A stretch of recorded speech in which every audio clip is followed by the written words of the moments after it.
Görürsünüz ki, bir üçlü zərəcəyin elektrik sahəsində digər yükün hərəkəti var. Burada iki yükdən söhbət gedir, düzdür? Müsbət yük atılır, burada da mənfi yükü biz hərəkət elətdirir. Bu müsbət yükdür, düzdür? Deməli, bizim demişdik ki, iş nə zaman mənfi olurdu? Bir perpendikulyar olarlar, bir də bax belə F potensiyasında çeviri üzrə. Onda gəlin biz ilə sıfıra bərabər olanları götürək. Hansılar sıfır Zəhra? 2, 3, sonra 4, 1. 2, 3, bir də 4, 1. 4, 1. 1, 4 desəydiniz? Almadı.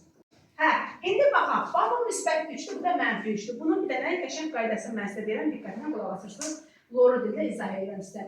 Deməli, bir müsbət insandır. Bax, müsbət buradadır, burada bir dənə mənfidir. Müsbət mənfi. Məsələn üçün, bunu başlamaq üçün bir dənə nümunə çəkim.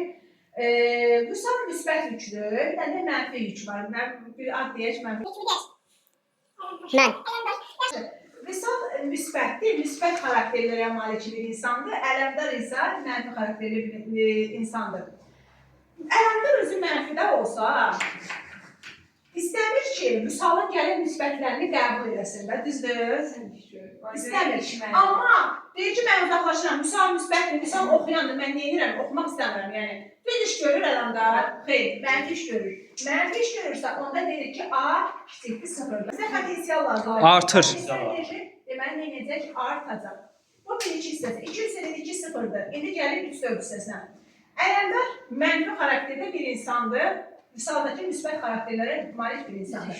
Ələmdar deyir ki, Vüsal nə yaxşı müsbətdir, uğurları var Vüsaldan, yəni mən də Vüsal kimi olmaq istəyirəm, xalqın uşağı. Yaxınlaşmaq istəyir ki, Vüsal olsun. Düzdür? Düz iş görür. Düz iş görür. Deməli, onda burada gördüyü iş nədir? İşimiz müsbətdir. İşimiz müsbətsə, onda potensial lazımdır. Potensial da nə edəcək? Potensial da azalacaq. Başa düşdünüz? Sizə belə həyati nümunələr lazım ki, dərsi yaxşı başa düşəsiniz. Yine digər nümunə